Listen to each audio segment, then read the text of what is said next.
Yes,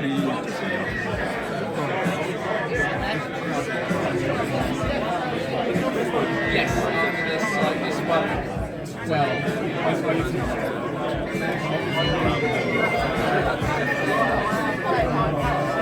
Sorry.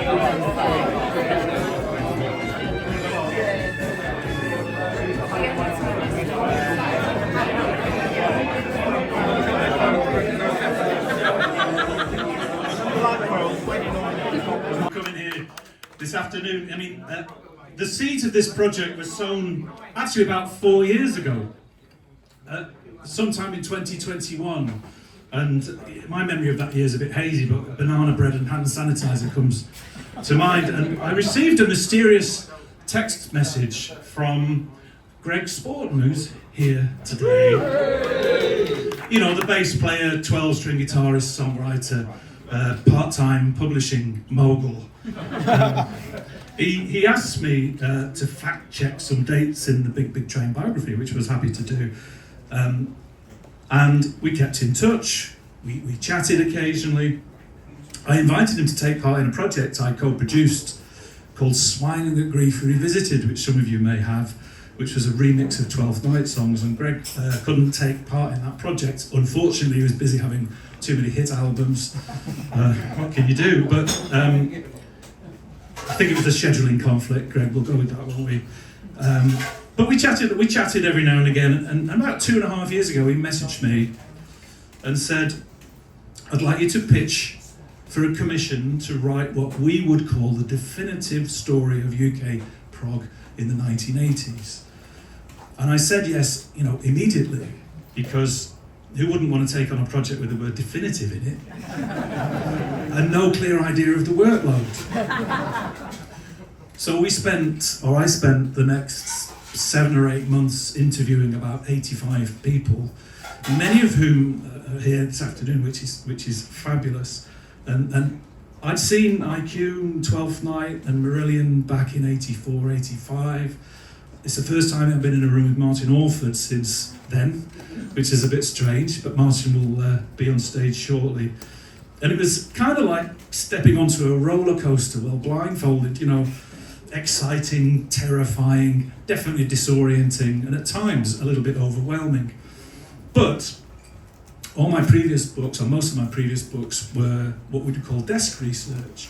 You sit in a quiet room, you research on the internet, you read some books and write it all down. But this one was really, really important because I had to speak to actual humans, musicians, and a few drummers.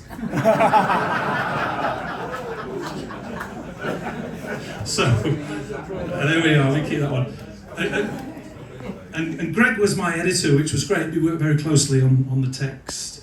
He's got high standards, endless patience, and lots of calming herbal tea, thankfully. But we wanted to make it definitive, so we spoke about interviewing as many people as we could, and we drew up a wish list together.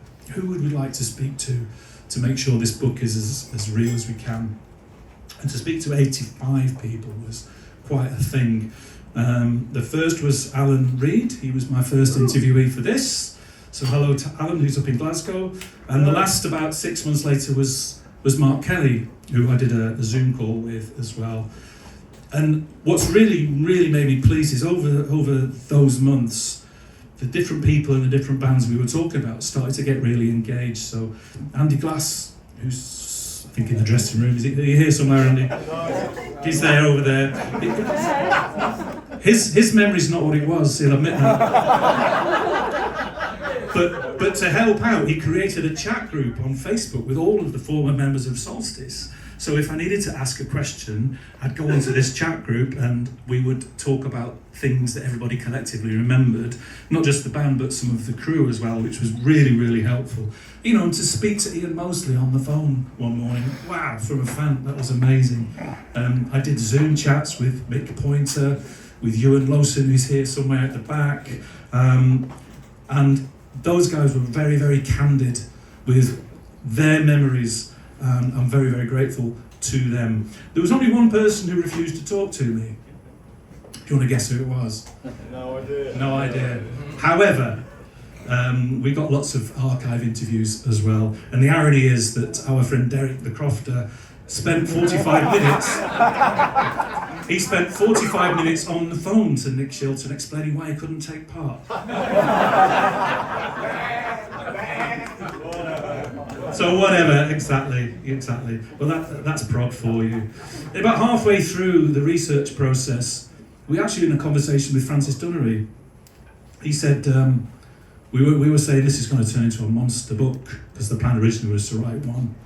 And Frank said, well, just split it into two. Simple. So that's what we did. So we put out first volume last year, and the next volume came out a couple of days ago. And I'm really, really pleased how it came out. And what was very important for me is that the last 70 pages of the second volume covers all of those other bands in a lot of detail. Airbridge, Quasar, The Host, Trilogy, and so on. And if you're a fan of Marillion and Pride of Passion, Diz Minute is in the room today, so have a talk to him if you can as well. So, I'd like to just take a moment to thank Nick Shilton and Greg Sporton for taking a punt on me. My watch has just said abnormal heart rates detected.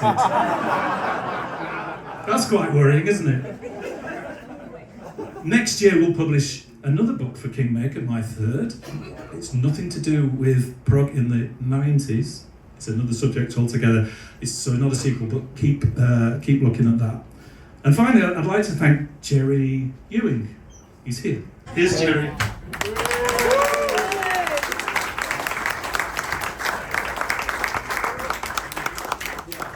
Thank you, Andrew. Welcome everybody, thank you very much for coming. Before I start, just like to say, put it to get up for Andrew, because what a fantastic job he's done over these two books. Which, like I guess most of you lot, it centres on a very important part of your life. So, thank you, Andrew.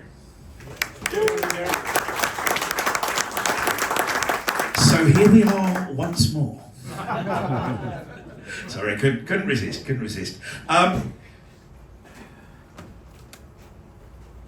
Who remembers this? Yeah. Who bought it? Yeah. So this, issue 36 of Kerrang, came out in early 1983. Astonishingly, it was gifted me, ironically, literally a month ago, by the landlord of the Big Red Rock pub, which is literally just down the road from here. I mean, sort of literally a minute's walk down. He had no idea I was doing this, but he'd come across it, and I've known him for a long time, and he went, "Oh, I've got this for you." Promptly thought, what an idiot, he's out drinking, he's going to lose that. But somehow I didn't. Got it home, emailed Nick Shilton the next day, said, how fortuitous, this has landed in my lap.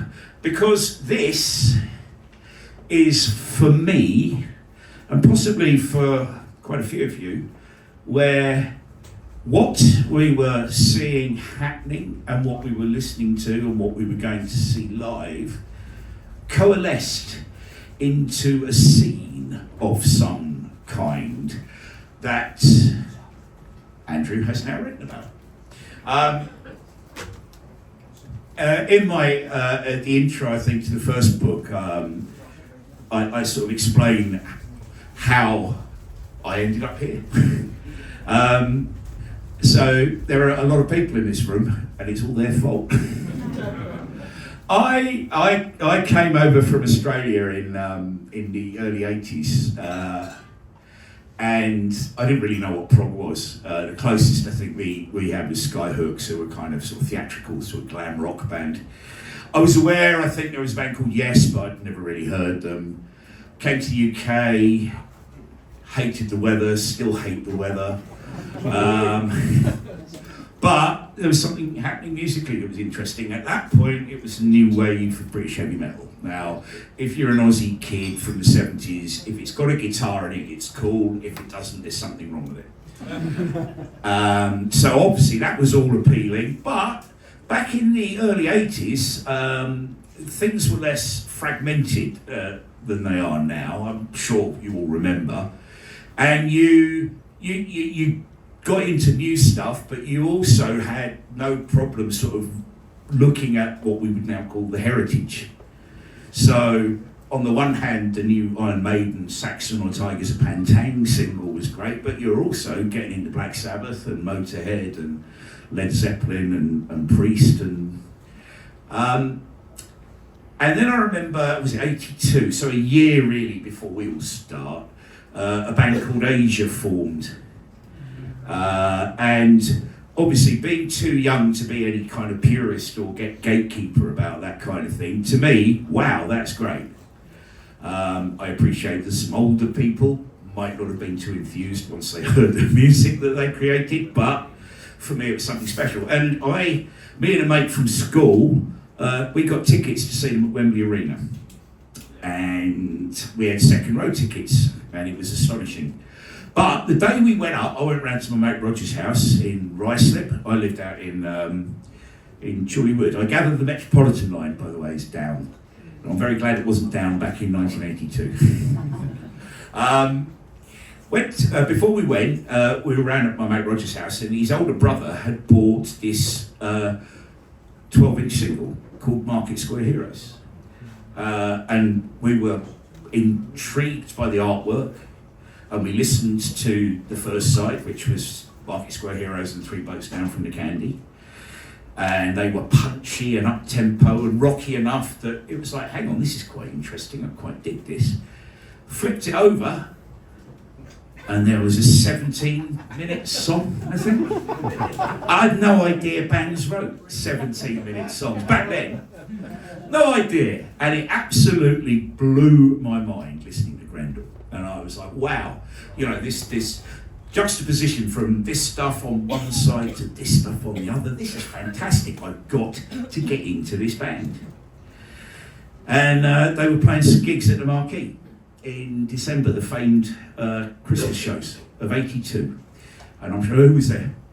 I'm sure quite a few of you lot were there. Only one or two? Come on, there must have been more than that. Anyway, after some interesting discussions with my mother about attending the Marquee in Soho at I think 16 or 17 years old, I was there, and it wasn't just Marillion, but I was the first night, there was Solstice. And I remember the next night it was Pendragon. I remember one night going home with the peace tape and one of those Marillion eye badges. Do you remember that? And the next night with the Victims of Life cassette, the Pendragon cassette, and a copy of the Web. And I was sat on that Metropolitan line train going home, and I was reading the Web, which was obviously Marillion's newsletter, and I thought, well, I could do something like this. And I got home, and within the next couple of days, I got my mum's old Olivetti typewriter out, and I started to concoct a fanzine. I didn't know anything about fanzines, really. I just sort of like, yeah, I could do something like this. I had no idea. I mean, there was, we've got the guys from Afterglow, which was the granddaddy of prog fanzines back in the 80s. There were a lot of other fanzines as well, but that was the yardstick by which everything else was measured. And basically it was like, oh, well, I'll see what they do and copy it. So thankfully they still talk to me. But that essentially is how I got into prog and how I got into writing. And here we are all these years later, and we have a magazine about the genre, and we are still celebrating a fantastic period in time. We're going to be inviting some of those guys up on stage in a bit, where I'll have a chat with them, and then you can take some questions. After that, Solstice, I believe, or members of Solstice will be entertaining you. But before all that, I'd like to welcome to the stage a man who I'm very proud to call a friend these days. I've known him for a very long time. He was one of the first musicians that I really sort of got in with, in terms of, you know, doing a fanzine and getting to know bands and stuff like that. And he's a lovely bloke, and he's a great musician. So please welcome to the stage Martin Orford. It's so nice to see so many old friends. Right, well, I may need a bit of help from you today. I've got a bit of a sore throat, so if you know the words, please sing along and help me. Now, Jerry was just talking about Grendel, a prog epic at 17 minutes. So I thought I'd start by talking about prog epics, because we wrote a few in IQ over the years. So how do you get to write a prog epic? Well, I think if you're going to write a long song, you need to have lots of little songs. And that's what we started with that one. I had one that started a bit like this. And I had this one.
Thank you very much. And this is called Do You Know?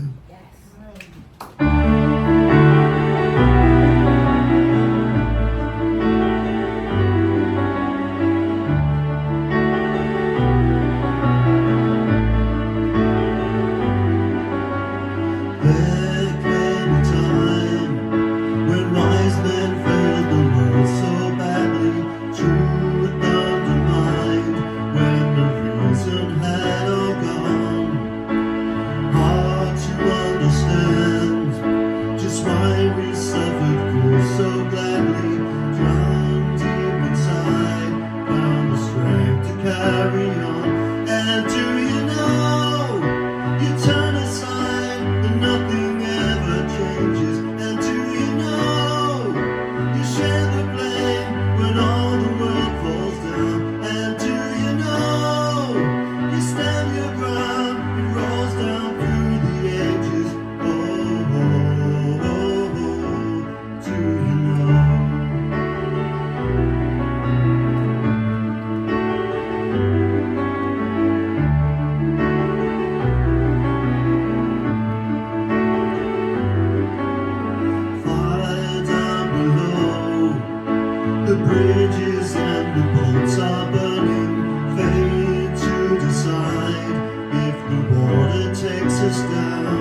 And in the end, it all comes down to how you see it.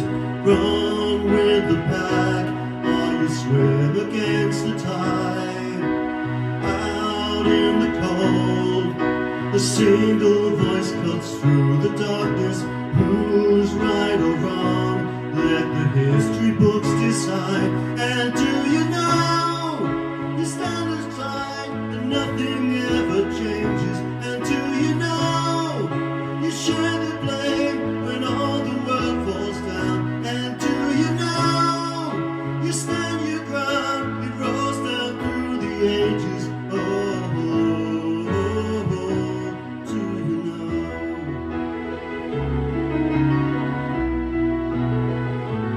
Do you know?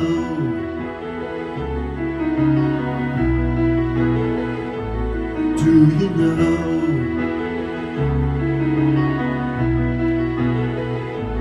Do you know?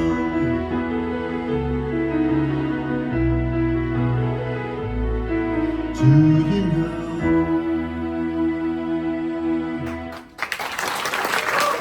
Thank you very much. The one and only Nick Barrett from Pendragon. Delighted to introduce Euan Lowson from Pallas and now Machinery. And I believe Martin Orford will be joining us.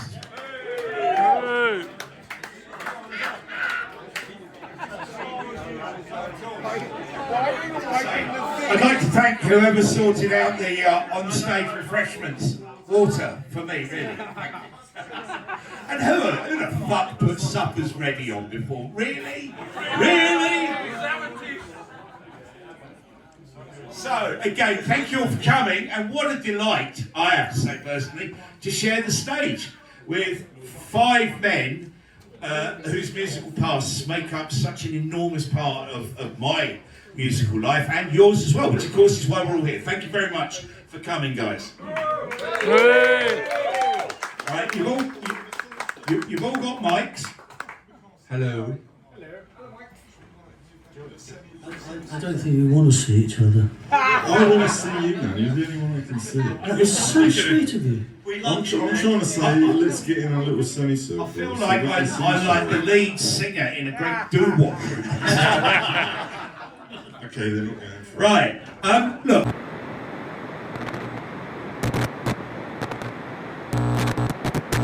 Solstice Tull, and in Twelfth Night's case it was Pink Floyd, which was very gratifying. Pendragon Camel.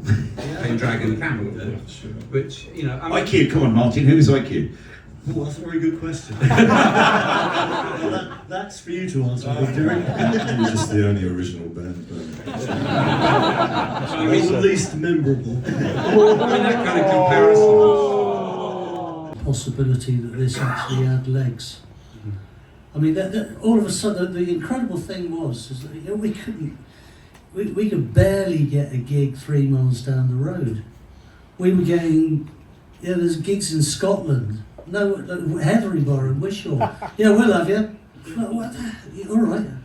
You know, we're playing in places we've heard of you in sounds, or there's some kind of thing, you know, and you know, like fanzines like Court Jester. It was starting an underground thing. And then people would talk to promoters, oh, can you get it? Because there was a lot of metal bands playing at these places, and the fans were reading stuff like Court Jester and saying, can you get some of these prog bands? Well, all right then. And then you know, we cast the net wide, and we could play a lot more places because of that whole door being opened. I remember doing a Kerrang, it was a feature in Kerrang, and I came up with a dreadful analogy. Because during the punk era there was a scramble amongst the record companies to sign their own punk band, and virtually all of them, you know, got signed very quickly. And obviously once Marillion got their deal with EMI, you know, I think the rest of us that were, you know, reasonably close and doing similar kind of gigs whatever, thought we'd get a deal as well. And I remember in Kerrang being quoted as describing it as a brown paper bag situation, and that Marillion had punched a hole in it, and the rest of us were Escaping. But although it did sort of happen for Pallas with their deal, but it wasn't a great. It was not a good idea at the time. And it didn't happen for us. But equally though, let's put this into context. You were young, you didn't know any better, and no one joins a band for larks. The ultimate goal is to be successful. There was getting girls was a fairly high on the list. Lead guitarist in the back. Come on, Jerry. It worked for you. Worked for you, didn't it?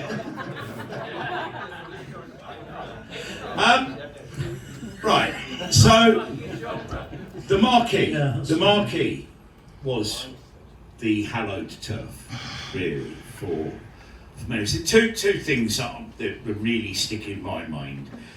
The first of which was the marquee. That's where I first saw Andy and Nick, along with Marillion. Mr. Dagger Band. So he told me that you were played one night, we played the other night. Yeah, that's right. He said he really liked you. Didn't make much sense. Sorry to hear that. So how come I went home with the peace dog? Right, we've talked about this before. Third night was Dagger Band, I think. The Dagger Band, I didn't go on the Sunday, so I missed Yeah, that. Dagger Band. So they were apparently the ELP. They were like an ELP That's right, the thing. ELP. Yeah, so I remember that my late great friend Malcolm Doan actually loved them. Yeah. So, anyway, but yeah, the marquee. I mean, that's how many of you guys were? I'm assuming a lot of you. We'd probably spoken years ago. I probably tried to sell you a copy of Colchester. Right? Roger and Russell probably tried to sell you a copy of Afterglow. Yeah. It was, wasn't it? I mean, it was weird the way that kind of became this sort of mecca for this new prog thing that was happening. Yeah, you could And it was play. great. It was just because I think we really felt as a kid, it was like, this is our turf, this is our music, and this is our place, you know. It was magical, Marquee. You could play an absolute string of turkeys everywhere else, and we played plenty of them. You play at the Marquee, and it was always the highlight of the tour. Yeah, absolutely. When that door used to open and the heat just used to hit you, because the lights were low like this. I remember how packed it wasn't just like one band. All of you lot, when you would play there. I mean, people. When you came in from the bar, there was a chair in the corner, and people would be clamouring just to get up on that so they had a better view. Yeah. It was always rammed. Yeah. You know. It's true. The reaction there, though, was phenomenal. I mean, you could just get a bit of a hand clap in, other gigs. You go to the Marquee, like I said, as soon as that door, it was just a roar. I mean, it was, Why do you think that was? Because as you say, there were a lot of metal bands around at the time, and metal would become important again in terms of the Marquee, I think a bit later, but 82 to 85, it was prog. It owned the place. because it was black and darkened, you could go in there without any shame. I mean, this was the other thing that I remember. It's not like a pawn shop. I remember so clearly about that time was the young age of the crowd, Really. right? Because they were people like me who didn't probably know about prog, and then had suddenly heard it and thought, wow, what is this? I need to be a part of it. But I wasn't the only young kid in there. It was packed with youngsters and a few older heads who would happily tell you that it's not as good as it was in my day. They're still out there, but it was, wasn't it? Yeah. It was. That's why, because everybody of that age wants to be a part of something. All want to be different, but want to be a part of something. So, I mean, metal had had its new wave of British heavy metal a couple of years before. Yeah. Right, and like I say, it would go on to become again a very important thing for the Marquee, but this era was prog and it was us. It seemed like it should naturally come out of the heavy metal, the new wave of British heavy metal thing. I think people then were just looking for something a little bit more intricate in the music, and suddenly there is. Well, the media back then, because I mean, you've got to remember we had 4 at least 4 weekly music. Weekly, you think about that, right? If you think now we've got Prog, Classic Rock, Metal Hammer, Uncut, Mojo, Fireworks, and maybe a couple of others. You know, printed magazines on the shelves about music in the UK. Back then, on a weekly basis, there was The Enemy, there was The Melody Maker, there was Sounds, and there was Record Mirror. Then you had Kerrang. Sounds and Kerrang in particular proved to be big supporters of what you guys did. It's interesting that, you know, I mean, I would probably look at Phil Bell as being one of the big catalysts of you guys getting in. Didn't like us. Didn't like me much. I didn't like him much either. Sorry, you did, Phil. I mean, all right, he wasn't the only one, but my memories, and I think Andrew, wherever Andrew is. I'm over here, Jerry. Did you interview him for the book? Yes, I did. Yeah, I thought you He did. came to one of our gigs recently. He used to get on our bus. Right. I was back in the days. I love Solstice. He was the only one. He used to hate IQ, and then we invited him to one of our parties, and he thought we were all right after that. He was only a kid himself, though. He was young. I mean, and I think that's what made it really. It's like, this isn't some old dude who was getting off on Genesis and Yes 10 years earlier. This is a kid, and I think that's why we as fans felt more kinship, because we knew he was young, you know, but he seemed to grasp, and he certainly, I think, I mean, there were other writers, but it very much was Sounds to start with. They got on. He still had to sound slightly reluctant in his praise, though. For fear of his jaw. Yeah, he did. But he was great, So maybe in case he wanted to go to NME and it was I think- right out in its ass, think he he was- did that and said anything nice about Prog. He was originally critical of us, and then he got Jeff. And once he got Jeff, he was very fulsome in his praise. And Of course, Derek Yes. Oliver was another Yes, leading Derek, one from that He side was as Dave, well. Dave Dixon, I think. Yeah, I Dave used to- was I as mean, well. do you guys remember that? Yeah. Yes. I remember Right? that. I mean, I don't remember anything then. you weren't there, were you? Did that make you, because that's how I said earlier in my introduction, this is where I felt it had coalesced into something. Did you guys feel that? Yeah. That, There's something happening. because this was a happening magazine. I mean, I was into metal, but I was also into prog, and this covered prog. I remember, early issues, Malcolm Doane was writing about Barclay James Harvest and the Moody Blues, and you'd also read about Styx. And I mean, back then, like I said, less fragmentation. If it was heavy or heavy-ish, it went in. Subsequently, we got some kind of feature in there. I've still got it up. Well, the issue that followed, it was you amazing. guys are actually all in it. I just don't have that copy. But fortunately, like I said earlier, Dave Lynn very kindly scanned, because obviously that guy has everything. He scanned in the next feature, which was Dave Dixon and Malcolm Doane. This is Chris Welch really kind of talking about the history of prog. The next issue was like, and here are all these new bands. But that image just stayed with me forever. I remember seeing that and thinking, wow. They did a review of the venue, when we played at the venue. It was Solstice, 12th Night, Pendragon and Daggerband, and they were kind of quite scathing. Well, They tore it to pieces, didn't they? The next, More than quite scathing. I right. would, That wasn't Look, correct. everyone got a kicking at sometimes, but in general, right, I think you probably got more support back then from a media that was still feeling the punk kill prog. I think we'd find somebody, there was always somebody that would latch to a band and they'd write well about them. And we had, Chris Welch was brilliant with us, and a guy called Brian Harrigan was fantastic, but we had some, well, I can remember one review, I think we had a Melody Maker, it was Carol Clark, Pendragon, the musical equivalent of a dead dog in a ditch. I wouldn't buy Enemy or Melody Maker on principle. What breed? I thought of that Winston Churchill thing.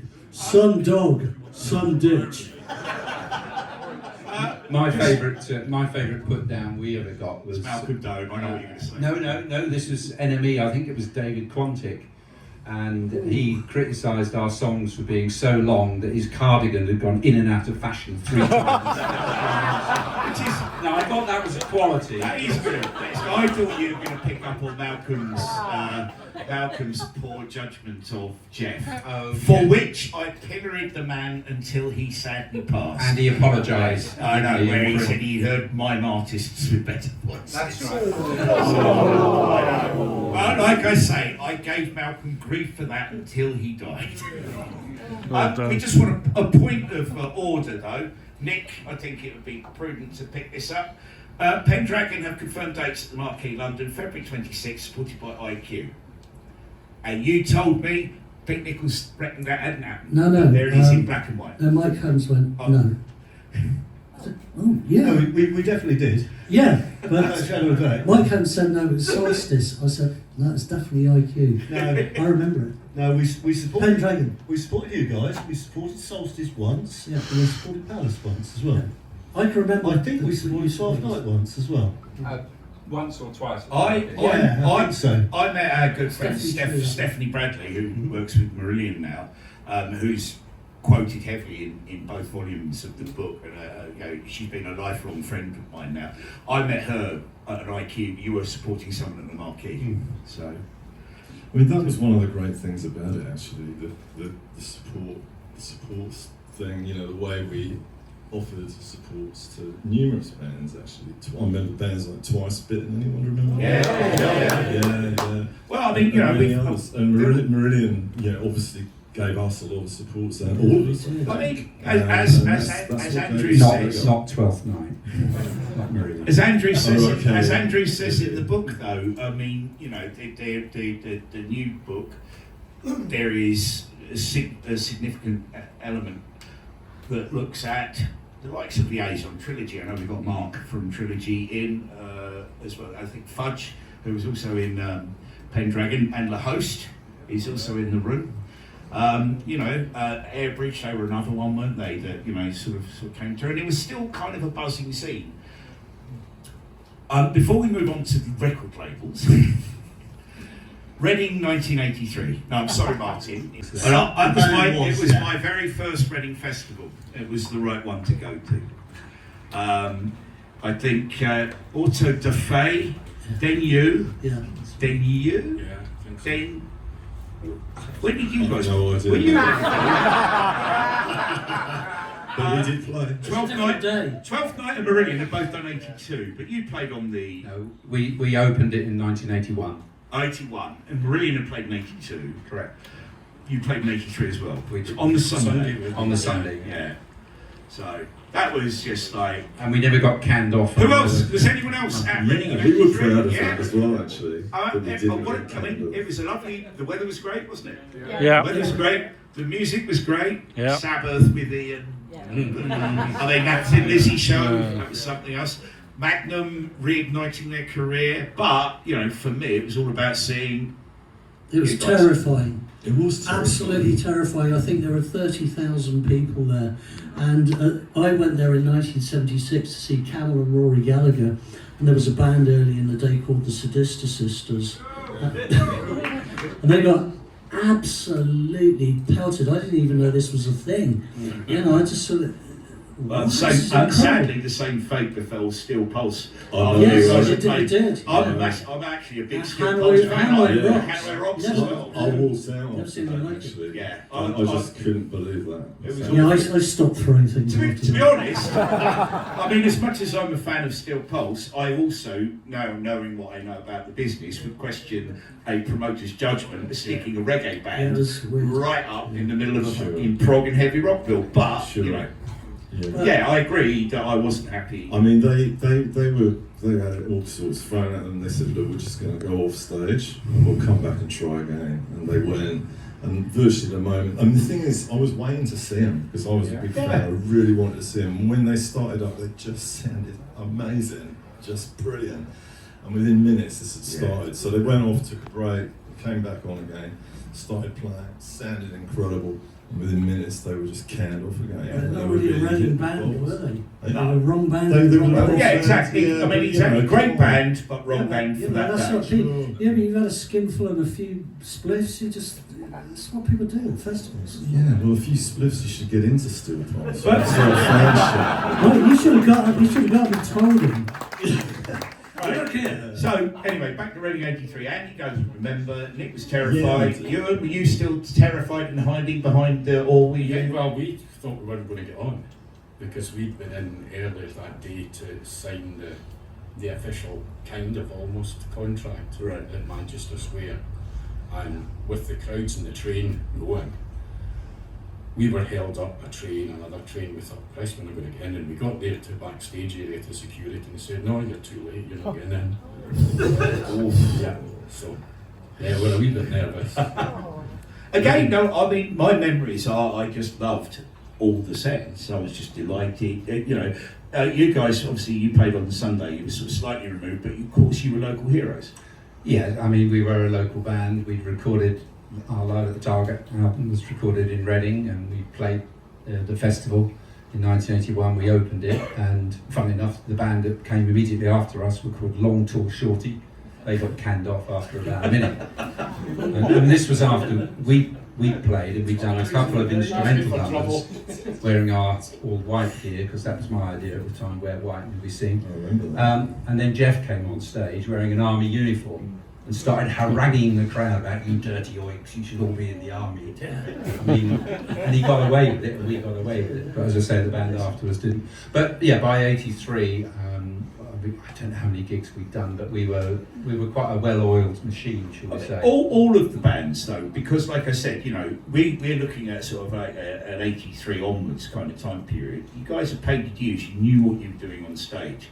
My memories of these gigs, clouded by rose tints if they be, are that it was fucking great seeing these bands live, and I'm pretty certain that's a feeling going to be echoed by everyone out there, that, you know, they knew how to put on great shows, didn't they? The guys were saying that there had been so many hundreds of gigs under the belt by this time. You know, hard graft up and down the country, all round about gigging. So if it wasn't going to be tight and solid then, you know, to the extent when folk inevitably make a balls up, you're able to cover it most of the time without the majority of folk out there realising what had gone wrong.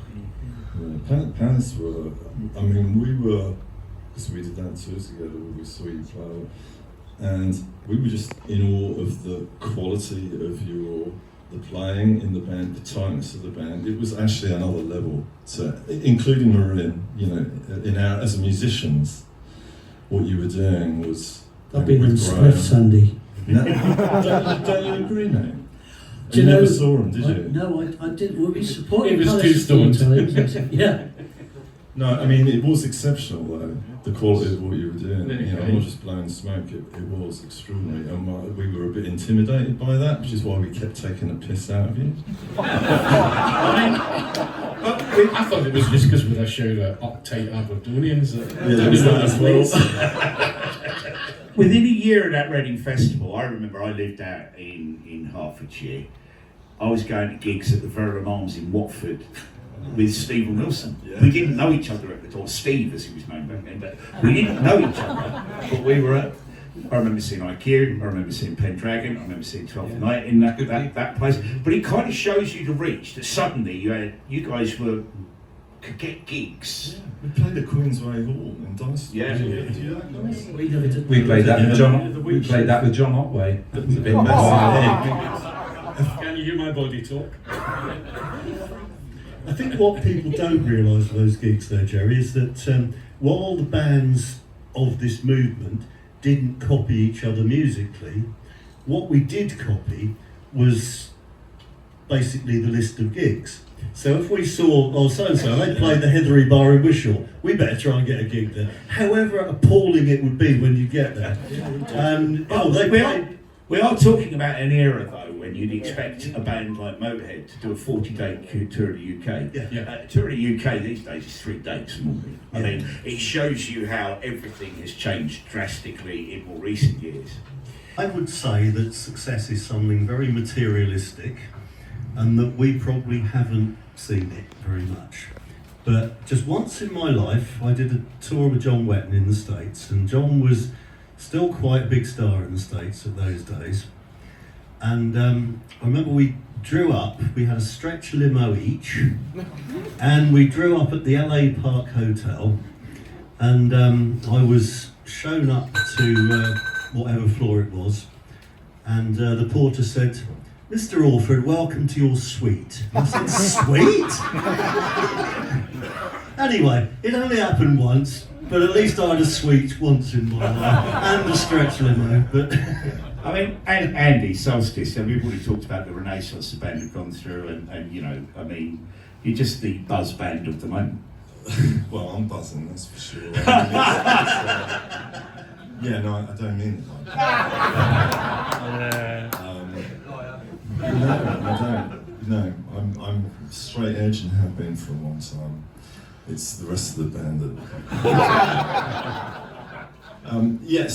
success for me is what's happening right now. You know, to have the recognition, that be in a situation where I can, you know, to pretty much devote my life to driving the bands and creating music and working with the wonderful musicians, you know, and having people come along and dig it and you know, people be interested and actually buy the records and come to the gigs. That's success for me, absolutely 100%, you know.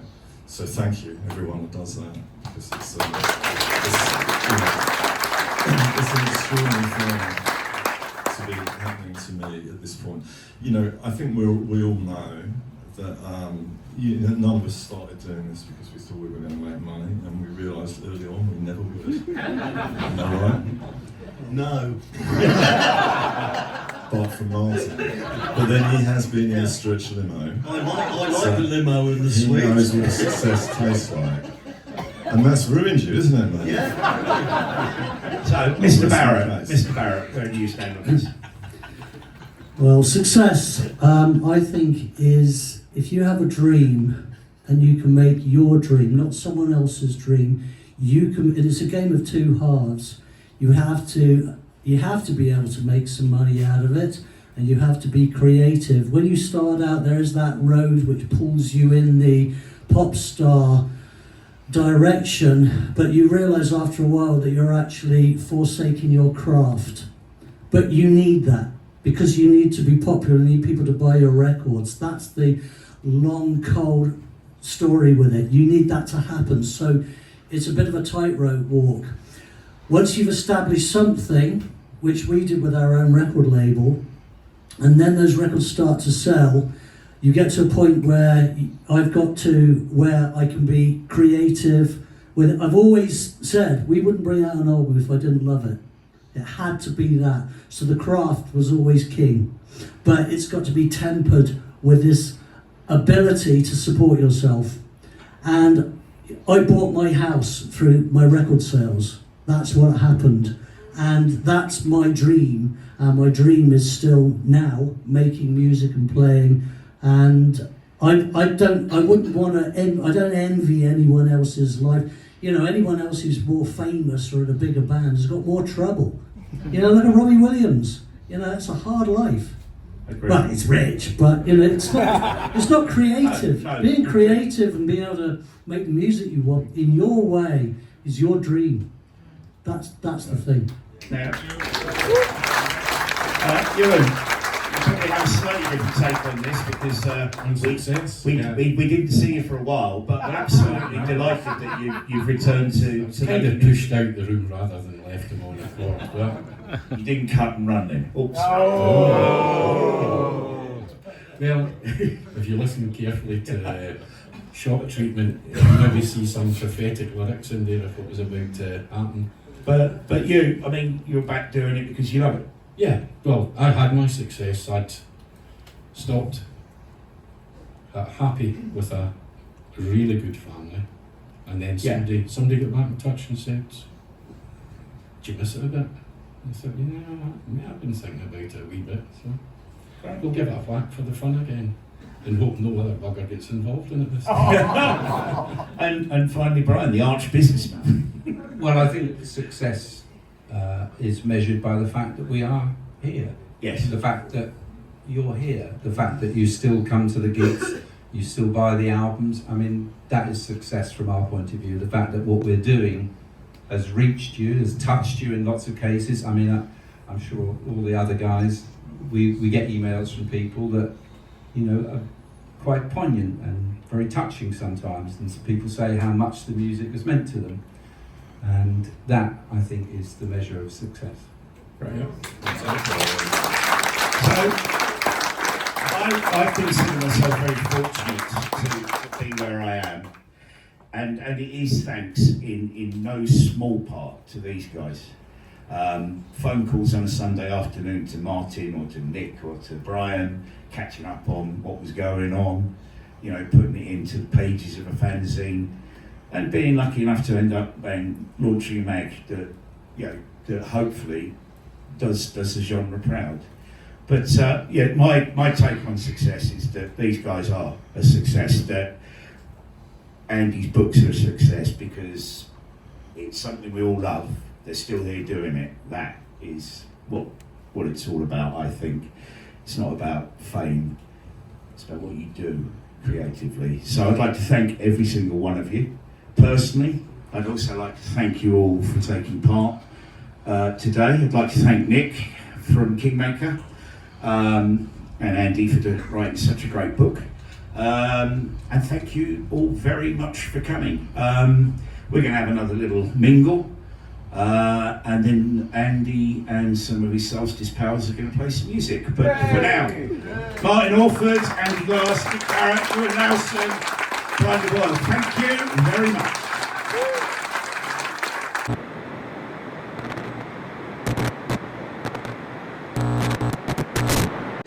Mr. Andy Glass.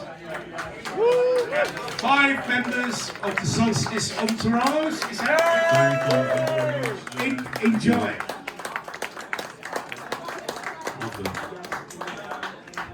So, everyone that's chatting at the bar, this is just to say, you know, Jerry asked the question of what success looks like.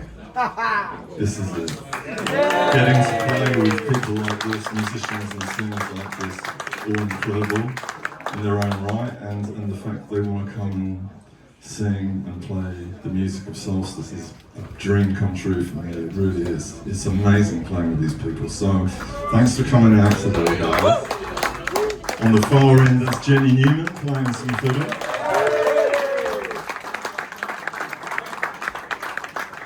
And next to her, if you don't know her already or you haven't checked out her music, then please do. This is Ebony Buckle. I think I know you already. Back in 2020, everything changed for me really when I started working with this incredible woman, and you know, we put some nice music together since, and people seem to be enjoying it, and the main thing is that we're enjoying it. So what the hell? This is Jess Holland, ladies and gentlemen.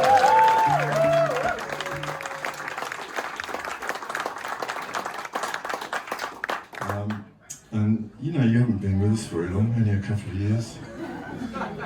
So the latest singer member in the band, who also, you know, writes incredible music, particularly if you like kind of melodic prog metal, I'm going to say, to give you an in. The band's called Culture, and they are brilliant. They've just released over the last year the first 3 singles. Is there an album coming? There's an album coming. Honestly, take it from me, it's incredible. So this is Diane Crotcher.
to straighten out anyone else.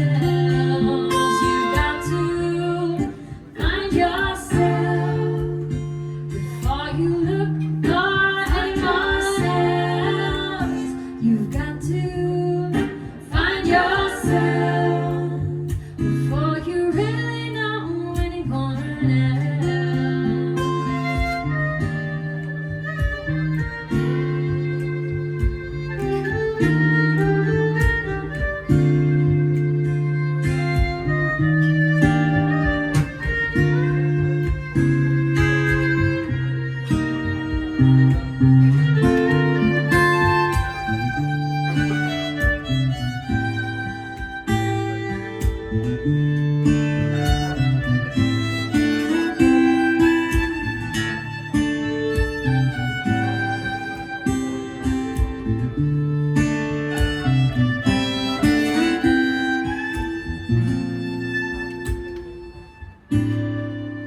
You've got to find yourself before you look for anyone else.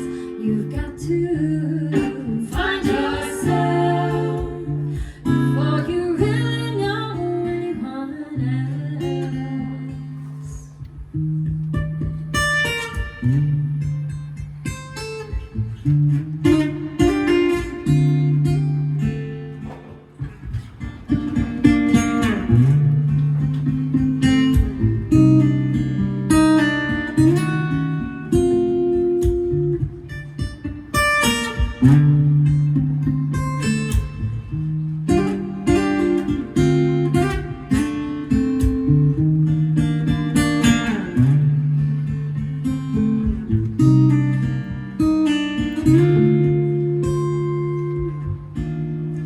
You are the source of all things bad and good.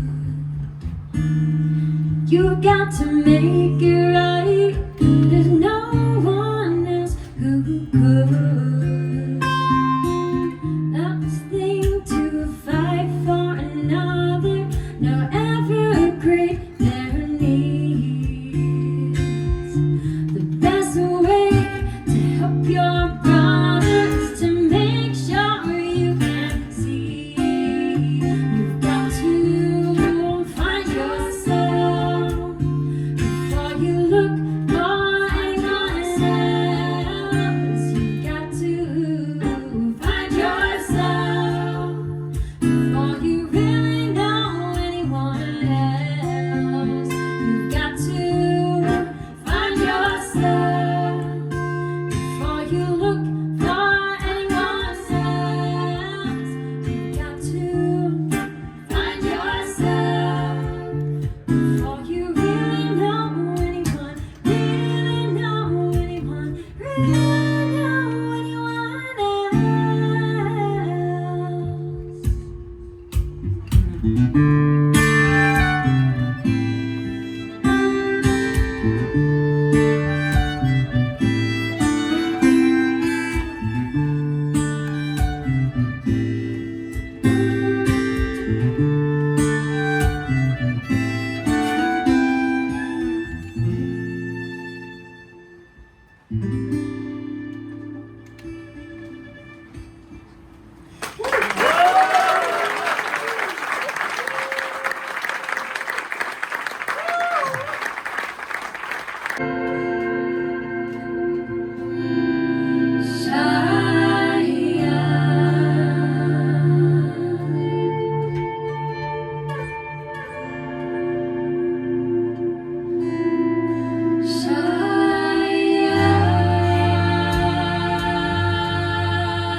So it went well, you reckon? I think so. I think so. Hey, there we go. I've had 3 pints and nothing to eat. Anything can happen.